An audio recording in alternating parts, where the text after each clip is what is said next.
तुमने कभी अपने इस गरीब दोस्त के बारे में कुछ सोचा है? इतने वर्ष हो गए हैं, तुम गरीब के गरीब ही हो। वो खुद घोड़े पर बैठकर शिकार करता है और तुम्हें पैदल दौड़ाता रहता है। मदन कुछ नहीं बोला, वो बस चुपचाप अपनी पत्नी की बातें सुनता रहा, लेकिन उसके मन में राजा के प्रति कोई शिकायत नहीं थी।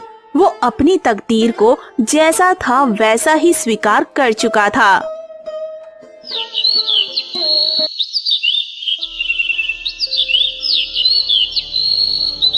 मदन, चलो दोस्त, शिकार पर चलते हैं। मुझे क्षमा करें महाराज, मैं आज आपके साथ नहीं चल सकता। राजा को ये सुनकर बहुत आश्चर्य हुआ। उसने हैरानी से पूछा, मैं क्या सुन रहा हूँ मदन? आज तक तो तुमने कभी इनकार नहीं किया। महाराज, मैं गरीब आदमी हूँ। मैं दिन भर आपके साथ शिकार के पीछे भागता हूँ, फिर शाम को भीख मांगने निकलता हूँ।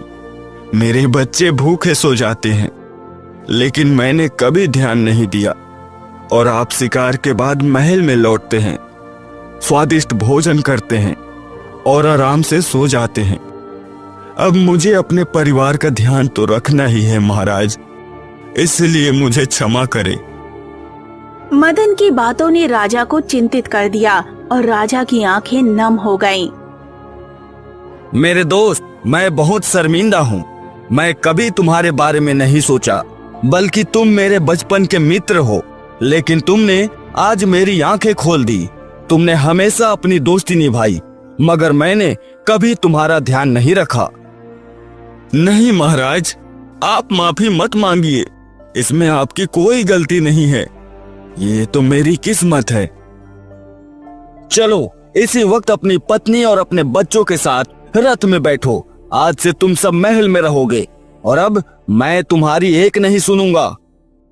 राजा ने महल पहुंचते ही अपने मंत्री को बुलाया। मंत्री जी, मदन और इसके परिवार के रहने के लिए राजमहल के पास वाले भवन को तैयार करो और वहाँ हर प्रकार की सुविधा उपलब्ध कराओ। जो आज्ञा महाराज। मदन, अब तो तुम खुश हो। अब तो तुम्हें अपने परिवार के भरण पोषण की चिंता नहीं करनी पड़ेगी। महाराज, ईश्वर आपको दीर्घायु करे। मैं आपका बहुत आभारी हूँ। अब यह सब बातें छोड़ो और चलो शिकार पर चलते हैं। इतना कहकर राजा और मदन दोनों घोड़े पर सवार होकर शिकार के लिए निकल पड़े। तेज धूप सर पर होने के कारण राजा को प्यास लग गई।